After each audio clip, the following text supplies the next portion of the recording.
আসসালামু আলাইকুম আর্টস কমের বাসিন্দারা। তো আজকে একটু ডিফারেন্ট ভিডিও ফ্রেমে তোমাদের সামনে আসলাম। তো আমি মাঝে মধ্যে তোমাদের পড়ানোর ফাঁকে ফাঁকে বা তোমাদের ক্লাস নেওয়ার ফাঁকে ফাঁকে মাঝে মধ্যে একটু বই টই পড়ি।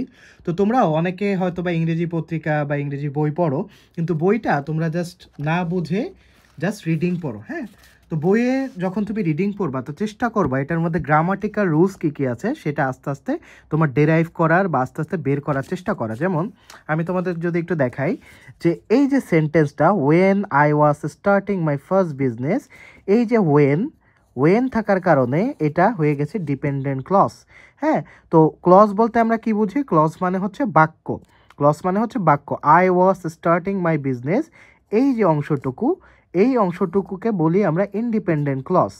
ইন্ডিপেন্ডেন্ট ক্লজের আগে বসে হচ্ছে তোমার কি? Clause marker. হ্যাঁ, ইন্ডিপেন্ডেন্ট ক্লজের আগে কি বসে? Clause marker. তো ওয়েন, ইফ, এগুলো সব হচ্ছে তোমার ক্লজ মার্কার। হ্যাঁ, তো when I was starting my first business, এখানে ওয়েনটা যদি বাদ দিয়ে দিতাম তাহলে এটা থাকতো ইন্ডিপেন্ডেন্ট ক্লজ। আর ওয়েন সহ যেহেতু আছে তার মানে এটা হচ্ছে তোমার ডিপেন্ডেন্ট ক্লজ। হ্যাঁ, ডিপেন্ডেন্ট ক্লজ। তারপরে তোমাদের ফাইনাইট ভার্ব এবং নন ফাইনাইট ভার্ব নিয়ে তোমাদের কলেজ অ্যাডমিশন কোর্সে প্লাস হচ্ছে তোমাদের বিভিন্ন ভিডিওতে আমি বলেছি যে ফাইনাইট ভার্ব হচ্ছে একটা সেন্টেন্সের হার্ট। দেখো, ওয়াজ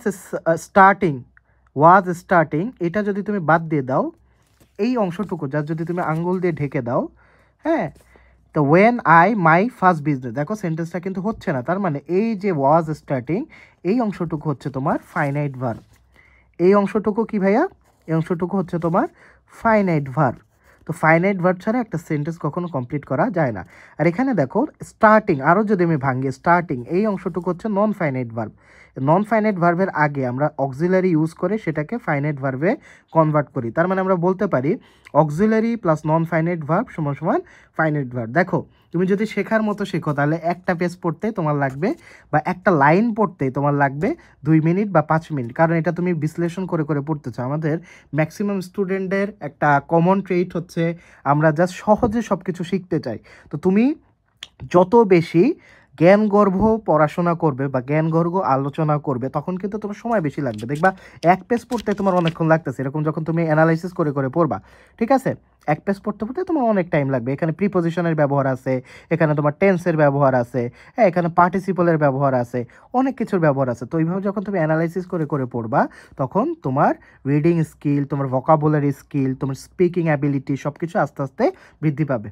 তো হ্যাপি লার্নিং এরকম তোমাদের আস্তে আস্তে আমি যখন পড়াশোনা করব তোমাদের বই থেকে বা বিভিন্ন পত্রিকা থেকে কিভাবে গ্রামাটিক্যাল রুলস বের করতে হয় এই জিনিসটা দেখিয়ে দিব। তো দেখা হচ্ছে পরবর্তী ভিডিওতে। আসসালামু আলাইকুম।